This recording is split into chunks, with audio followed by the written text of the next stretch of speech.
अध्याय 131 डर की शुरुआत। पूरा अखाड़ा शांत था, इतना शांत कि लोगों की सांसों की आवाज तक सुनाई दे रही थी। विशाल युद्ध क्षेत्र जगह जगह से फट चुका था। धरती में गहरी दरारें फैल गई थीं। पत्थर टूटकर चारों ओर बिखरे पड़े थे और बीच अखाड़े में आरव वायुपुत्र जमीन पर गिरा हुआ था। उसके मुंह से खून बह रहा था।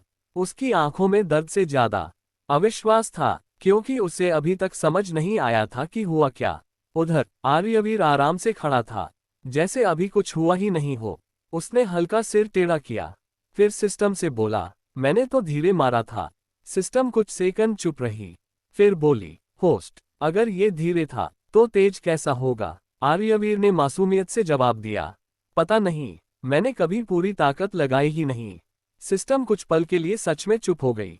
उधर दर्शकों के बीच फुसफुसाहट शुरू हो चुकी थी। ये बच्चा आखिर है कौन? उसने बिना छुए आरव को उड़ा दिया। ये शक्ति सामान्य नहीं है। कई लोगों के चेहरों पर डर साफ दिखाई दे रहा था। वायु संप्रदाय के योद्धा तुरंत अखाड़े में कूद पड़े। विहान और समर्थ सबसे पहले आरव के पास पहुंचे। युवा गुरु, क्या आप ठीक हैं? आरव धीरे धीरे उठने की कोशिश करने लगा। उसके हाथ कांप रहे थे, लेकिन उसकी आंखों में अब भी अहंकार बाकी था।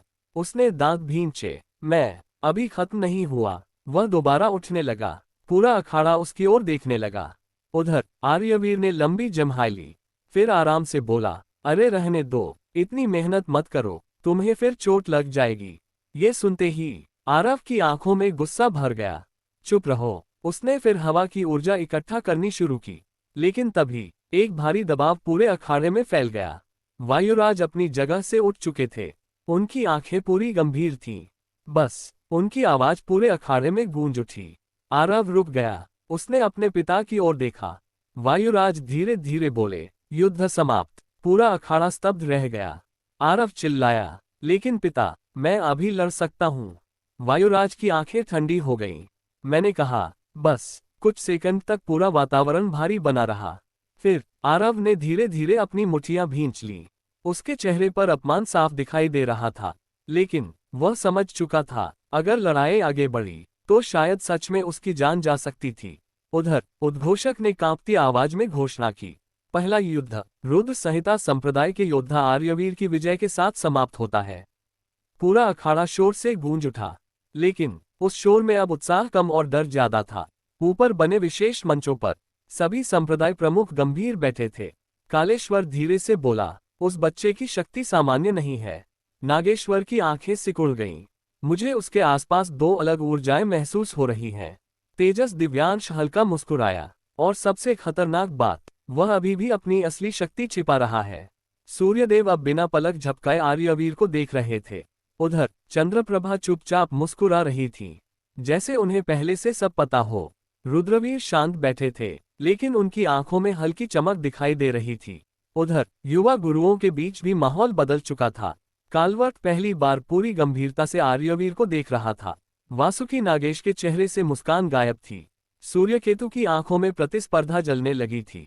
ध्रुव भूसेन अब पूरी तरह सतर्क था, और चंद्रोरूपा, वह बस मुस्कुराते हुए आर्यवीर को देख रही थी। उधर आर्यवीर अब भी आराम से खड़ा था। उसने सिस्टम से पूछा, अब क्या मैं जाकर सो सकता हूँ? सिस्टम हंस पड़ी, होस्ट, आपने पूरे महासम्मेलन का माहौल बदल दिया है। आर्यवीर ने कंधे उचकाए, मैंने क्या किया? मैं तो बस खेल रहा था। लेकिन अखाड़े में मौजूद बाकी लोग अब ये समझ चुके थे, ये बच्चा केवल एक प्रतिभाशाली योद्धा नहीं, बल्कि एक ऐसा अस्तित्व था जो पूरे अमलोक के संतुलन को बदल सकता था। अध्याय समाप्त। अध्याय 132 अगला युद्ध।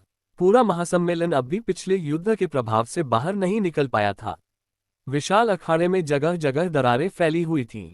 लोग अब भी धीमे स्वर में सिर्फ एक ही नाम की चर्चा कर रहे थे, आर्यवीर। उधर वायु संप्रदाय के योद्धा अपने घायल साथियों को लेकर पीछे हट चुके थे। आरव वायुपुत्र बिना कुछ बोले आगे बढ़ रहा था। उसके चेहरे पर अपमान साफ दिखाई दे रहा था। वायुराज भी पूरी तरह शांत थे। तभी अचानक उद्घोषक की भारी आवाज पूरे अखाड़े में गूंज उठी। वायु संप्रदाय के 20 योद्धाओं की हार के कारण वायु संप्रदाय इस महासम्मेलन से बाहर घोषित किया जाता है। पूरा अखाड़ा एक बार फिर शोर से गूंज उठा। कुछ लोग हैरान थे, कुछ उत्साहित, और कई संप्रदाय अब पहले से ज्यादा सतर्क हो चुके थे। उद्घोषक ने फिर घोषणा की, अगला युद्ध आरंभ होता है। सूर्यकुल संप्रदाय बनाम नागकुल संप्रदाय। अखाड़े का वातावरण तुरंत बदल गया।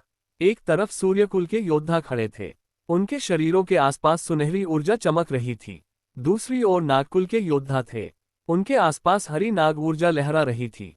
सबसे पहले सूर्यकुल की ओर से आगे आया अग्निवीर सूर्यांश। लंबा शरीर, सुनहरी आंखें, उसके हाथों के आसपास आग घूम रही थी। दूसरी ओर नागकुल से आगे बढ़ा तक्षक नागपाल। उसकी आंखें सांपों जैसी चमक रही थीं। उसकी त्वचा के आसपास हल्की हरी ऊर्जा फुफकार रही थी। दोनों एक दूसरे को घूरते रहे। फिर धाम, दोनों एक साथ आगे बढ़े। अग्निवीर का मुक्का आग से ढका हुआ था। तक्षक ने हाथ घुमाया, हरी नाग ऊर्जा उसके हाथ के चारों ओर लिपट गई। धमम, दोनों मुंह के टकराए। विस्फोट जैसी आवाज पूरे अखाड़े में गूंज उठी। अग्निवीर पीछे नहीं हटा, उसने तुरंत घूमकर लात मारी। उसकी लात से आग की लपट निकली। तक्षक नीचे झुका, लपट उसके सिर के ऊपर से निकल गई। अगले ही पल तक्षक बिजली की गति से आगे बढ़ा। उसकी उंगलियां पंजों जैसी हो गईं। शशशश, उसने सीधा अग्निवीर के सीने पर वार किया, लेकिन अग्निवीर ने दोनों हाथों से आग का कवच बना लिया। धाम, हरी ऊर्जा और आग टकराकर फट गई।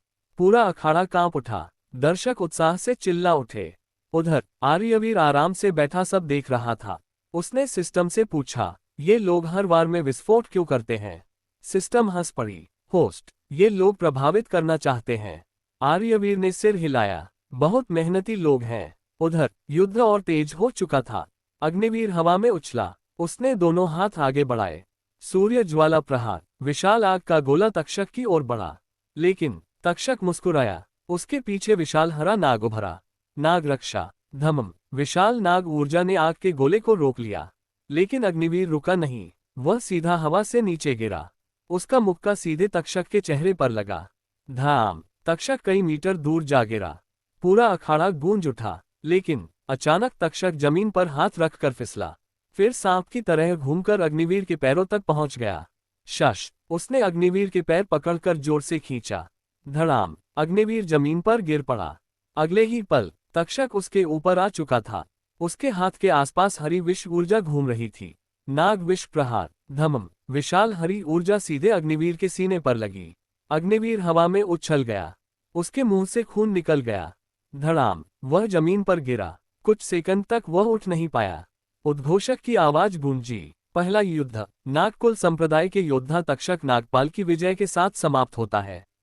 पूरा अखाड़ा गूंज उठा। नागकुल के योद्धा मुस्कुराने लगे। सूर्यकुल की तरफ माहौल भारी हो गया। तभी उद्घोषक फिर बोला, दूसरा युद्ध आरंभ होगा। सूर्यकुल से विक्रांत सूर्यदेव, नागकुल से फनीद्र नागेश। दोनों योद्धा धीरे धीरे अखाड़े में उतरे और पूरा महासम्मेलन फिर एक नई लड़ाई देखने के लिए उत्साहित हो उठा। अध्याय समाप्त। अध्याय 133 विष और अग्नि। विशाल अखाड़े का वातावरण अब पूरी तरह बदल चुका था। वायु संप्रदाय की हार ने पूरे महासम्मेलन को हिला दिया था। अब कोई भी किसी को हल्के में नहीं ले रहा था, विशेषकर रुद्र संहिता संप्रदाय को। उधर अखाड़े के बीच विक्रांत सूर्यदेव और फनीद्र नागेश आमने सामने खड़े थे। दोनों की आंखों में युद्ध की चमक थी। विक्रांत के आसपास सफेद अग्नि घूम रही थी। उस अग्नि की गर्मी इतनी अधिक थी कि उसके आसपास की जमीन धीरे धीरे पिघलने लगी थी। दूसरी ओर फनीद्र नागेश पूरी तरह शांत था। उसकी आंखें सांप जैसी स्थिर थीं। उसके आसपास हरी नाग ऊर्जा धीरे धीरे फुफकार रही थी। पूरा अखाड़ा शांत हो गया। फिर उद्घोषक की आवाज गूंजी, युद्ध आरंभ। अगले ही पल धाम, विक्रांत बिजली की गति से आगे बढ़ा। उसका मुक्का सीधे फनीद्र के चेहरे की ओर गया। मुंह के आसपास सफेद अग्नि घूम रही थी, लेकिन फनीद्र अचानक नीचे झुक गया। मुक्का उसके सिर के ऊपर से निकल गया। पीछे की पत्थर की दीवार धमम सीधे पिघल गई। दर्शकों की आंखें फैल गईं। विक्रांत रुका नहीं, उसने घूमकर लात मारी। आग की विशाल लपट हवा को चीरती हुई आगे बढ़ी। फनीद्र पीछे कूदा। फिर अचानक शशशश, उसका शरीर सांप की तरह घूम गया। वह जमीन पर फिसलता हुआ विक्रांत के बिल्कुल पास पहुंच गया। उसकी उंगलियों के आसपास हरी विष ऊर्जा घूम रही थी। नाग विष पंजा। धाम, उसका वार सीधे विक्रांत के सीने पर लगा। लेकिन विक्रांत ने तुरंत सफेद अग्नि का कवच बना लिया। हरी ऊर्जा और अग्नि आपस में टकराकर फट गईं। विशाल विस्फोट से पूरा अखाड़ा कांप उठा। दर्शक अपनी जगहों से खड़े हो गए। उधर आर्यवीर आराम से बैठा सब देख रहा था। उसने अपने गाल पर हाथ टिकाया हुआ था। फिर सिस्टम से बोला, ये लोग सच में जान लगाने पर तुले हुए हैं। सिस्टम हंस पड़ी। होस्ट, इनके लिए ये सम्मान की बात है। आर्यवीर ने सिर हिलाया। बहुत थका देने वाला काम है। उधर युद्ध और तेज हो चुका था। विक्रांत ने दोनों हाथ आगे बढ़ाए। सूर्य अग्नि वर्षा। अगले ही पल दर्जनों सफेद अग्नि गोले आसमान में प्रकट हुए। फिर वे एक साथ फनीद की ओर टूट पड़े।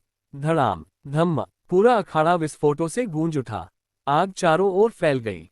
लेकिन तभी उस आग के भीतर से हरी आंखें चमकीं। शशशश, फनीद अचानक धुएं के भीतर से निकला। उसकी गति इतनी तेज थी कि कई लोग उसे देख तक नहीं पाए। वह सीधा विक्रांत के पीछे पहुंच गया। विक्रांत ने पलटकर मुक्का मारा, लेकिन वहां कोई था ही नहीं। फनीद गायब हो चुका था। उधर कालवर्त धीरे से बोला, नागकुल की चालें सच में खतरनाक हैं। वासुकी नागेश हल्का मुस्कुराया। नाग हमेशा सामने से हमला नहीं करते। उसी समय विक्रांत अचानक पीछे मुड़ा, लेकिन देर हो चुकी थी। फनीद उसके बिल्कुल नीचे था। उसने जमीन पर हाथ मारा। नाग बंधन। धाम, हरी ऊर्जा जमीन से निकलकर विशाल नागों में बदल गई। उन्होंने विक्रांत के पैरों को जकड़ लिया। क्या? विक्रांत ने तुरंत आग छोड़ी, लेकिन उतने समय में फनीद हवा में उछल चुका था। उसकी आंखों में खतरनाक चमक थी। उसने दोनों हाथ आगे बढ़ाए।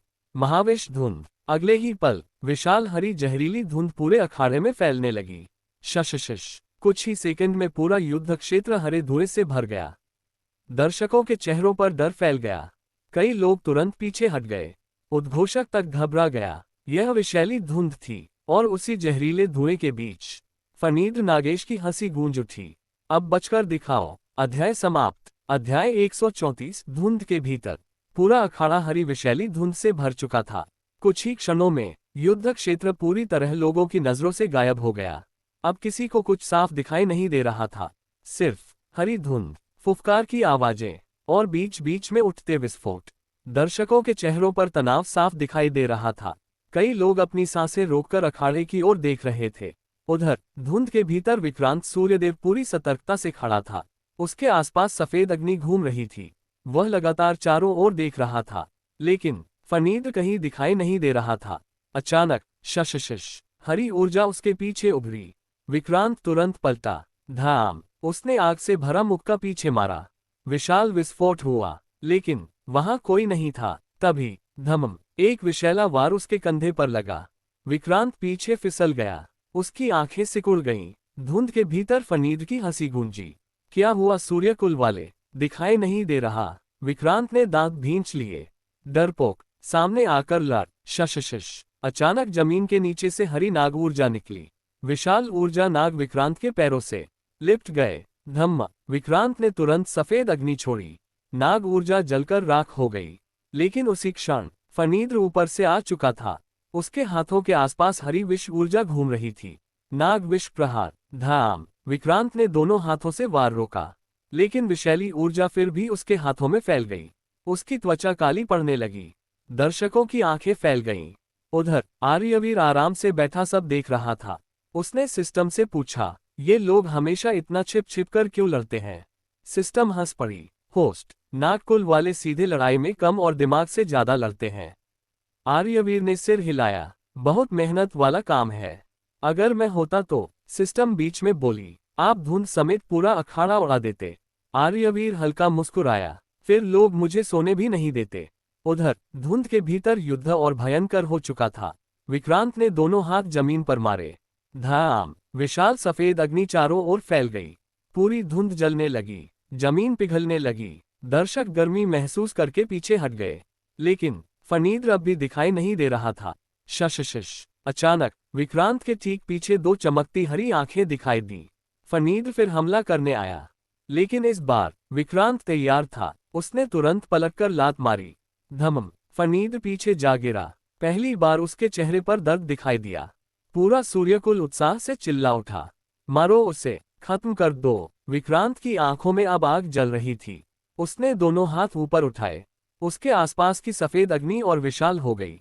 पूरा अखाड़ा कांपने लगा। ऊपर बैठे संप्रदाय प्रमुख भी गंभीर हो गए। सूर्यदेव की आंखों में चमक उभरी। वह अपनी सबसे बड़ी तकनीक इस्तेमाल करने वाला है। उधर फनीद भी अब पूरी गंभीरता से खड़ा हो गया। उसकी आंखों में खतरनाक चमक थी। लेकिन विक्रांत रुका नहीं। उसने गर्जना की, सूर्य विस्फोट। अगले ही पल, धाम, विशाल सफेद विस्फोट पूरे अखाड़े में फैल गया। हरी धुंध फटने लगी, विषैली ऊर्जा जलकर खत्म होने लगी। पूरा युद्ध क्षेत्र चमक उठा। दर्शकों ने अपनी आंखें ढक लीं। कुछ सेकंड तक सिर्फ सफेद प्रकाश दिखाई देता रहा। फिर धीरे धीरे प्रकाश कम हुआ, धुंध हटने लगी और पूरा अखाड़ा फिर दिखाई देने लगा। लेकिन अगले ही पल कई लोगों की सांसें रुक गईं, क्योंकि विक्रांत सूर्यदेव स्थिर खड़ा था और उसके ठीक पीछे फणींद्र नागेश खड़ा मुस्कुरा रहा था। उसके विषैले पंजे सीधे विक्रांत की गर्दन पर टिके हुए थे। बस एक हल्का वार और विक्रांत की गर्दन कट सकती थी। पूरा अखाड़ा एकदम शांत हो गया। अध्याय समाप्त। अध्याय 135। बढ़ता हुआ डर। पूरा अखाड़ा स्तब्ध था। किसी को समझ नहीं आ रहा था कि अभी हुआ क्या। कुछ क्षण पहले तक सबको लगा था कि विक्रांत सूर्यदेव का सूर्य विस्फोट युद्ध खत्म कर देगा। लेकिन अब स्थिति उल्टी थी। फणींद्र नागेश उसके पीछे खड़ा था। उसके विषैले पंजे सीधे विक्रांत की गर्दन पर टिके हुए थे। बस एक हल्का वार और विक्रांत की गर्दन अलग हो सकती थी। पूरा महासम्मेलन कुछ सेकंड तक बिल्कुल शांत रहा। फिर उद्घोषक की कांपती आवाज गूंजी, दूसरा युद्ध नागकुल संप्रदाय के योद्धा फणींद्र नागेश की विजय के साथ समाप्त होता है। पूरा अखाड़ा शोर से भर गया। नागकुल के योद्धा गर्व से मुस्कुराने लगे। सूर्यकुल की तरफ माहौल भारी हो चुका था। फणींद्र धीरे धीरे पीछे हटा। उसके चेहरे पर हल्की मुस्कान थी। उधर विक्रांत कुछ कदम आगे बढ़ा, लेकिन तभी उसका शरीर अचानक लड़खड़ा गया। उसके हाथ कांपने लगे। उसकी नसों के आसपास हल्का हरा रंग फैलने लगा। विष। सूर्यदेव तुरंत अपनी जगह से उठे।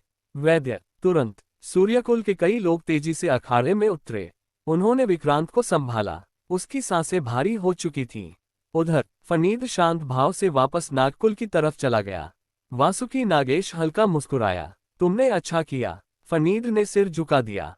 उधर बाकी संप्रदायों के चेहरे गंभीर थे। कालवर्त धीरे से बोला, नागकुल वाले सामने से कम, अंदर से ज्यादा मारते हैं। तेजस दिव्यांश हल्का हंसा, और यही उन्हें खतरनाक बनाता है। उधर आर्यवीर अब भी आराम से बैठा था। उसने सिस्टम से पूछा, ये लोग हर लड़ाई में आधा मर क्यों जाते हैं? सिस्टम हंस पड़ी, होस्ट, ये लोग आपके जैसे नहीं हैं। इनके लिए हर युद्ध असली युद्ध है। आर्यवीर ने धीरे से सिर हिलाया। बहुत थका देने वाली दुनिया है। तभी पास बैठे कुछ छोटे योद्धाओं ने डरते हुए अपनी जगह बदल ली। वे धीरे धीरे आर्यवीर से दूर जाकर बैठ गए। उनकी आंखों में डर साफ दिखाई दे रहा था। एक लड़के ने धीमे स्वर में कहा, वो वही है ना, जिसने वायु संप्रदाय को अकेले हरा दिया था। दूसरा लड़का कांपते हुए बोला, मैं उसके पास नहीं बैठूंगा। उधर सिस्टम की हंसी गूंज उठी। होस्ट, अब लोग आपको राक्षस समझने लगे हैं। आर्यवीर ने कंधे उचकाए। अच्छा है, कम लोग परेशान करेंगे। सिस्टम फिर हंस पड़ी। उधर उद्घोषक ने फिर घोषणा की, अगला युद्ध आरंभ होगा। सूर्यकुल संप्रदाय की ओर से अग्निकेत सूर्यवंशी और नागकुल संप्रदाय की ओर से नागिनी वीरेशा। पूरा अखाड़ा फिर उत्साह से भर गया। धीरे धीरे दोनों योद्धा अखाड़े में उतरे। अग्निकेत लंबा और तेज शरीर वाला युवक था। उसके पैरों के आसपास आग घूम रही थी। उसकी आंखों में आत्मविश्वास साफ था। दूसरी ओर वीरेशा बिल्कुल शांत थी। उसकी आंखें हरे रंग में चमक रही थीं। उसके लंबे बाल हवा में लहरा रहे थे। उसके आसपास नाग ऊर्जा सांपों की तरह घूम रही थी। उद्घोषक चिल्लाया, युद्ध आरंभ। धाम। अग्निकेत बिजली की गति से आगे बढ़ा। उसकी गति इतनी तेज थी कि पीछे आग की लकीर बन गई। वीरेशा ने हल्की मुस्कान दी। फिर शशशश, उसका शरीर सांप की तरह मुड़ गया। अग्निकेत का मुक्का उसके पास से निकल गया। धमम, पीछे की दीवार टूट गई। लेकिन उसी पल वीरेशा उसके पीछे पहुंच चुकी थी। उसने हाथ घुमाया। हरी नाग ऊर्जा जंजीरों में बदल गई। नाग बंधन। धाम। हरी जंजीरें अग्निकेत की ओर बढ़ीं। लेकिन अग्निकेत हवा में उछल गया। उसने घूमकर दोनों हाथ आगे बढ़ाए। अग्नि वर्षा। दर्जनों अग्नि धाराएं नीचे बरसने लगीं। वीरेशा तेजी से पीछे हटती गई। जहां जहां आग गिरती, वहां जमीन पिघलने लगती। पूरा अखाड़ा फिर विस्फोटों से कांप उठा। उधर आर्यवीर अब भी आराम से बैठा सब देख रहा था। लेकिन इस बार कई लोगों की नजरें बार बार उसी की ओर जा रही थीं, क्योंकि अब लोगों के मन में उत्साह से ज्यादा डर पैदा होने लगा था। और दूर बैठा कालवर्त लगातार आर्यवीर को देख रहा था। उसके चेहरे पर पहली बार हल्का तनाव दिखाई दिया। जैसे वह किसी ऐसी चीज को महसूस कर रहा हो जो बाकी लोग अभी तक नहीं समझ पाए थे। अध्याय समाप्त। अध्याय 136 बोरियत। पूरा अखाड़ा लगातार विस्फोटों से गूंज रहा था। अग्निकेत सूर्यवंशी और नागिनी विरेशा की लड़ाई अब और तेज हो चुकी थी। धड़ाम। अग्नि की विशाल लपटें हवा को चीरती हुई आगे बढ़ी। विरेशा तेजी से पीछे हटी। उसके आसपास हरी नाग ऊर्जा घूम रही थी। अगले ही पल शशशश दर्जनों विषैले ऊर्जा सांप जमीन से निकल आए। उन्होंने पूरे अखाड़े को घेर लिया। दर्शक उत्साह से चिल्ला उठे। उधर अग्निकेत हवा में उछला। उसके पैरों के नीचे आग फटी। वह दीवार पर पैर रखकर दूसरी दिशा में घूम गया। फिर उसने दोनों हाथ आगे बढ़ाए। अग्नि प्रहार। धाम। आग की कई धाराएं एक साथ नीचे गिरी। पूरा युद्ध क्षेत्र आग से भर गया। लेकिन विरेशा अचानक गायब हो गई। अग्निकेत की आंखें सिकुड़ गईं। तभी चारों दिशाओं से हंसी गूंज उठी। उसने पलटकर देखा। एक नहीं, 10 नहीं, बल्कि दर्जनों विरेशा उसके आसपास खड़ी थीं। सभी मुस्कुरा रही थीं। नाग मायाजाल। पूरा अखाड़ा भ्रम से भर चुका था।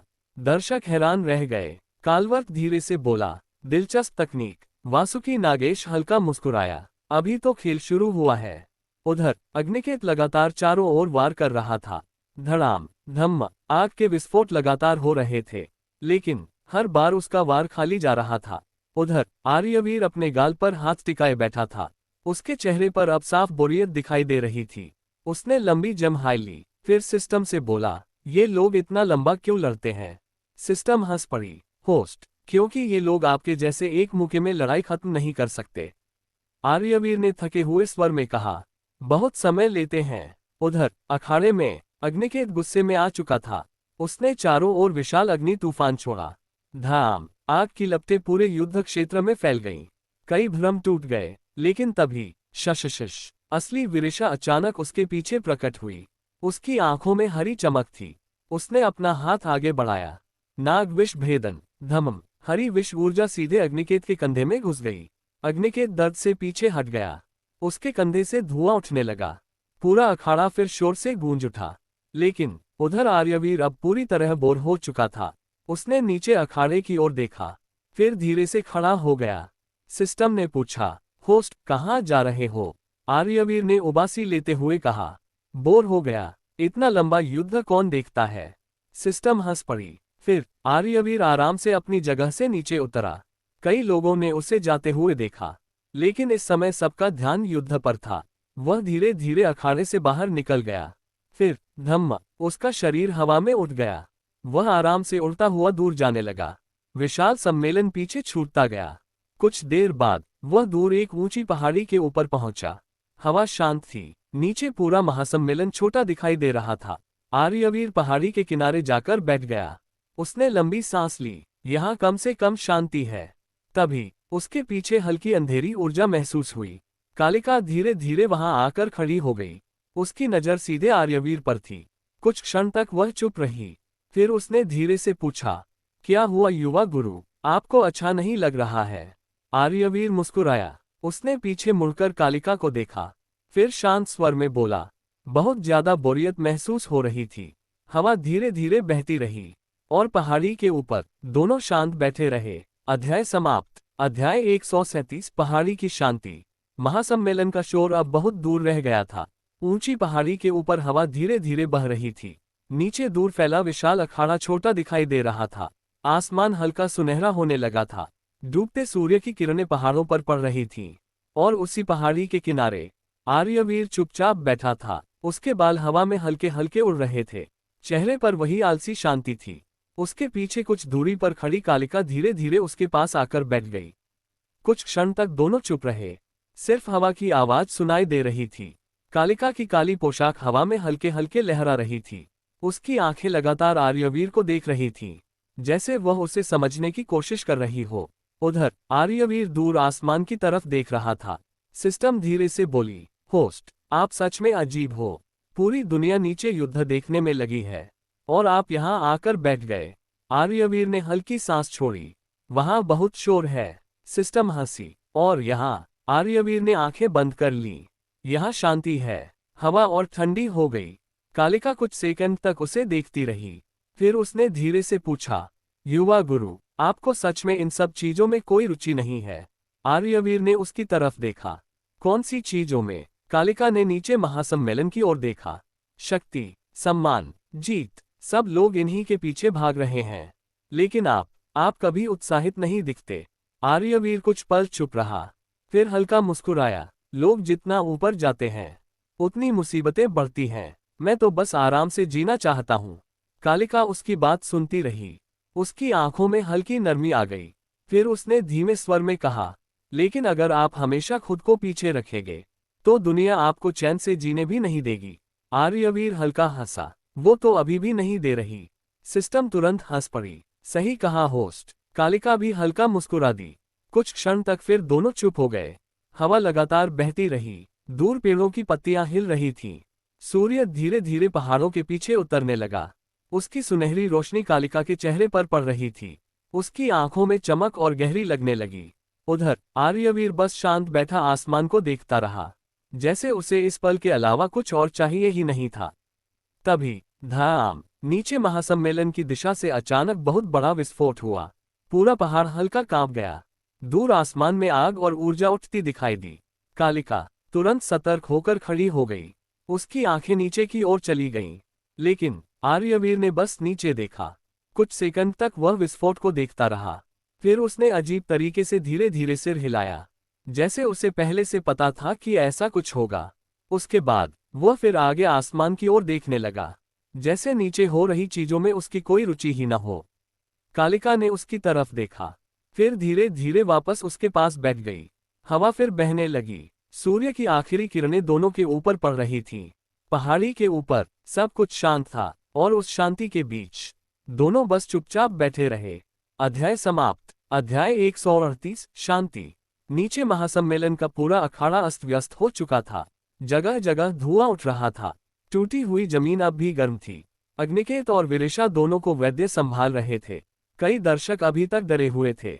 उद्घोषक तक कुछ क्षणों के लिए चुप हो गया था। उधर सूर्यदेव का चेहरा गंभीर था। वासुकी नागेश भी अब मुस्कुरा नहीं रहे थे, क्योंकि दोनों समझ चुके थे कि लड़ाई जरूरत से ज्यादा बढ़ चुकी थी। इसी बीच अचानक निष्ठा ने चारों ओर देखते हुए कहा, एक मिनट, युवा गुरु कहाँ है? कुछ क्षण के लिए सब चुप हो गए। फिर अद्विका तुरंत खड़ी हो गई। उसकी आंखें फैल गईं। वो यहाँ थे अभी। ईशानी ने चारों ओर देखा, लेकिन अब उनकी ऊर्जा भी महसूस नहीं हो रही। अन्विता तुरंत बोली, मैं ढूंढ कर लाती हूँ। चंद्ररूपा भी अब गंभीर हो चुकी थी। प्रखर की आंखें हल्की सिकुड़ गईं। उसने तुरंत आसपास अपनी ऊर्जा फैलानी शुरू कर दी। कुछ सेकंड बाद उसने दूर पहाड़ियों की दिशा में देखा। वहां है। अगले ही पल अद्विका, निष्ठा, ईशानी, अन्विता, चंद्ररूपा और प्रखर तेजी से उस दिशा में बढ़ गए। उधर ऊंची पहाड़ी के ऊपर अब भी वही शांति थी। हवा धीरे धीरे बह रही थी। सूर्य लगभग डूब चुका था। आकाश नारंगी और सुनहरे रंग में रंग गया था। आर्यवीर अब भी चुपचाप बैठा था। कालिका उसके पास शांत भाव से बैठी थी। तभी धम्म, अद्विका सबसे पहले वहां पहुंची। उसके पीछे बाकी लोग भी आ गए। सबके चेहरे पर चिंता साफ दिखाई दे रही थी। लेकिन जैसे ही उन्होंने सामने का दृश्य देखा, सभी कुछ सेकंड के लिए चुप रह गए, क्योंकि जहां पूरा महासम्मेलन नीचे हिल चुका था, वहां ये लड़का आराम से पहाड़ी पर बैठा हवा खा रहा था। अद्विका गुस्से में आगे बढ़ी, पूरा सम्मेलन हिल गया और आप यहाँ बैठे हो। आर्यवीर ने उसकी ओर देखा, फिर बिल्कुल शांत स्वर में बोला, वहां बहुत शोर था। ये बोलते हुए उसने हल्की जम्हाई ली। सिस्टम हंस पड़ी, होस्ट, आप सच में कमाल हो। लेकिन अगले ही पल आर्यवीर की आंखें धीरे धीरे बंद होने लगीं। उसका शरीर हल्का सा पीछे झुका। कालिका तुरंत उसकी ओर झुकी, और बिना कुछ कहे आर्यवीर ने अपना सिर धीरे से कालिका की गोद में रख दिया। कालिका कुछ सेकंड के लिए बिल्कुल स्थिर रह गई। उसकी आंखों में हल्की हैरानी उभरी, लेकिन फिर उसका चेहरा धीरे धीरे नरम पड़ गया। उसने बहुत हल्के हाथों से आर्यवीर के बालों को सहलाना शुरू कर दिया। उधर अद्विका कुछ पल तक उसे देखती रही, फिर बिना कुछ बोले वह भी धीरे से पास आकर बैठ गई। उसने आर्यवीर के पैरों को अपनी गोद में रख लिया और धीरे धीरे उन्हें सहलाने लगी। हवा लगातार बहती रही। ईशानी, निष्ठा, अन्विता, चंद्ररूपा और प्रखर सब चुपचाप ये दृश्य देखते रहे। किसी ने कुछ नहीं कहा, क्योंकि पहली बार इतने शोर, युद्ध और हलचल के बीच आर्यवीर सच में शांत दिखाई दे रहा था। वह बिल्कुल गहरी नींद में जा चुका था। चेहरे पर हल्की मासूम शांति थी। जैसे इस दुनिया की कोई चिंता उसे छू भी नहीं सकती। डूबते सूर्य की आखिरी रोशनी पहाड़ी पर पड़ रही थी, और उस सुनहरी रोशनी के बीच आर्यवीर आराम से सो रहा था। अध्याय समाप्त। अध्याय 139 पहाड़ी पर शांति। ऊंची पहाड़ी के ऊपर हवा लगातार बह रही थी।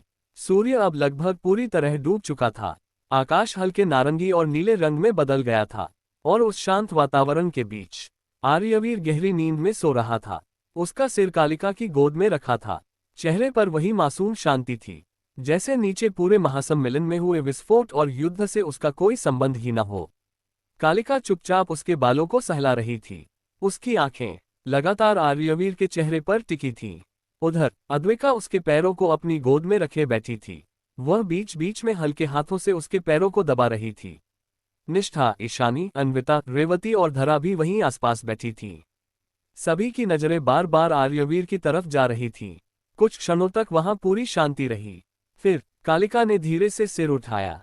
उसकी नजर सामने खड़े प्रखर, आर्यव और वेदांत पर गई। उसने शांत स्वर में कहा, प्रखर, आर्यव, वेदांत, तुम तीनों नीचे जाओ और रुद्र संहिता संप्रदाय की तरफ से युद्ध संभालो। उसने हल्के से नीचे महासम्मेलन की दिशा में देखा। युवा गुरु काफी थक गए हैं, और वैसे भी छोटे मोटे संप्रदायों से लड़ने के लिए वह बहुत ज्यादा ताकतवर हैं। तुम लोग जाकर संभालो, वो लोग अभी सिर्फ बच्चे हैं। ये सुनकर प्रखर ने अजीब तरीके से उन सभी लड़कियों को देखा।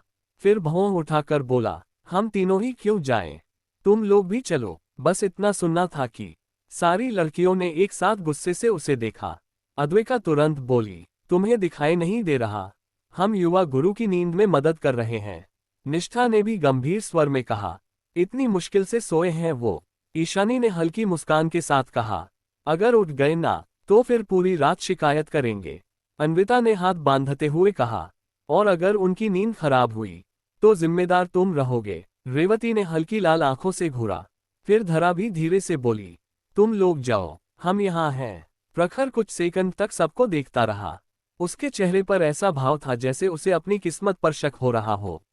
तभी वेदांत ने धीरे से उसके कंधे पर हाथ रखा। फिर बिल्कुल गंभीर चेहरे से बोला, समझ ले दोस्त, यहाँ बहस की तो ये लोग सच में हमें यही मार देंगी। चलो यार। आर्यव तुरंत हंसी रोकने लगा। प्रखर ने लंबी सांस ली। फिर उसने सोते हुए आर्यवीर की ओर देखा। कुछ पल तक वह शांत रहा, फिर हल्का सा मुस्कुराया, ठीक है, हम लोग चलते हैं। उसके बाद तीनों धीरे धीरे वहां से नीचे की ओर बढ़ गए। कुछ ही क्षणों में वे दूर अंधेरे में गायब हो गए। अब पहाड़ी पर सिर्फ हल्की हवा की आवाज बची थी। आर्यवीर अब भी गहरी नींद में सो रहा था। सिस्टम धीरे से बोली, होस्ट, आपकी जिंदगी तो सच में राजाओं जैसी है। आप सो रहे हो और लोग आपकी रखवाली कर रहे हैं। लेकिन आर्यवीर गहरी नींद में था। उसने कोई जवाब नहीं दिया। उधर अद्विका धीरे धीरे उसके पैरों को सहला रही थी। कालिका उसके बालों को ठीक कर रही थी। निष्ठा चुपचाप उसे देख रही थी। ईशानी के चेहरे पर हल्की मुस्कान थी। अन्विता बीच बीच में कालिका को देख रही थी, जैसे अभी भी थोड़ी जलन हो रही हो। रेवती और धरा भी शांत बैठी थीं। पहाड़ी के ऊपर का वातावरण अब पूरी तरह शांत और सुकून भरा हो चुका था, जैसे ये युद्धों और शक्ति की दुनिया से अलग कोई छोटी सी सुरक्षित जगह हो। और उस शांति के बीच आर्यवीर बिल्कुल बच्चे की तरह आराम से सोता रहा। अध्याय समाप्त। अध्याय 140 युद्ध और असंतुलन। नीचे महासम्मेलन का अखाड़ा अब फिर से सक्रिय हो चुका था।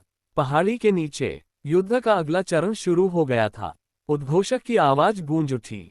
रुद्र संहिता संप्रदाय की ओर से प्रखर, रघुवंशी और उनके साथ आर्यव और वेदांत। पूरा अखाड़ा एक पल के लिए शांत हो गया। फिर धड़ाम। प्रखर सबसे पहले आगे बढ़ा। उसकी गति इतनी तेज थी कि जमीन पर दरारें पड़ने लगीं। उसने सीधे सामने के योद्धा पर मुक्का मारा। धाम। एक ही वार में वह योद्धा पीछे दीवार से टकरा गया। दीवार टूट गई। धूल चारों ओर फैल गई। उधर आर्यव शांत था। उसने बिना जल्दबाजी के कदम आगे बढ़ाए, लेकिन जैसे ही पहला प्रतिद्वंदी उसके सामने आया, आर्यव ने हल्का सा हाथ घुमाया और धम्म, प्रतिद्वंदी हवा में घूमकर नीचे गिर गया। लोग कुछ सेकंड तक समझ ही नहीं पाए कि हुआ क्या। वेदांत दूसरी दिशा में खड़ा था। उसकी आंखें स्थिर थीं। अगले ही पल उसने हल्का सा कदम आगे बढ़ाया और अचानक चारों ओर ऊर्जा का दबाव बढ़ गया। उसके सामने जो भी आया वह बिना किसी भारी आवाज के पीछे हटता चला गया। तीनों अलग अलग दिशाओं में लड़ रहे थे। प्रखर पूरी ताकत से, आर्य शांत गति से, वेदांत रहस्यमय नियंत्रण के साथ पूरा अखाड़ा कांप रहा था। सूर्यकुल और नागकुल दोनों के दर्शक स्तब्ध थे। सूर्यदेव की आंखें हल्की सिकुड़ गईं। वासुकी नागेश भी गंभीर हो गया। ये सिर्फ शुरुआत है। उधर पहाड़ी के ऊपर अब भी वही दृश्य था। हवा धीरे धीरे बह रही थी। आसमान का रंग गहरा नीला हो चुका था। नीचे महासम्मेलन का शोर अब भी दूर गूंज रहा था। और ऊपर आर्यवीर अब भी सोया हुआ था। उसका सिर पहले कालिका की गोद में था और उसके पैर अद्विका के पास। लेकिन अब स्थिति बदल चुकी थी। हल्की बहस फिर से शुरू हो गई थी। निष्ठा, ईशानी और अन्विता भी पास आ चुकी थी। हर किसी की बात एक ही थी, वो मेरे पास रहेगा। धीरे धीरे वह बहस फिर खिंचाव में बदल गई और फिर छीना झपटी शुरू हो गई। आर्यवीर एक तरफ खींच रहा था, फिर दूसरी तरफ। उसका शरीर बीच में फंसा हुआ था।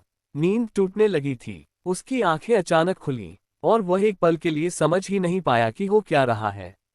उसकी नजर नीचे गई। सीधी गहरी खाई दिखाई दी। उसका दिल तेज धड़क गया। अरे बाबा, ये क्या चल रहा है? वह डरकर थोड़ा और खींचा। तभी सिस्टम की आवाज आई, होस्ट, आप उड़ भी सकते हैं। आर्यवीर कुछ सेकंड तक चुप रहा। फिर धीरे धीरे उसके चेहरे पर हल्की समझ आई और वह हल्का सा मुस्कुराया। हाँ, मैं तो भूल ही गया था, मैं अमर लोक में हूँ। तभी उसने नीचे महासम्मेलन की ओर एक बार देखा, जहां अब भी युद्ध चल रहा था। फिर ऊपर आसमान की ओर देखा और फिर वह शांत हो गया। ऊपर पहाड़ी पर हवा अब भी धीरे धीरे बह रही थी। लड़कियां अब भी हल्की बहस में उलझी थीं और आर्यवीर बीच में फंसा हुआ भी, शांत भी और थोड़ा परेशान भी, सब कुछ एक साथ महसूस कर रहा था। अध्याय समाप्त।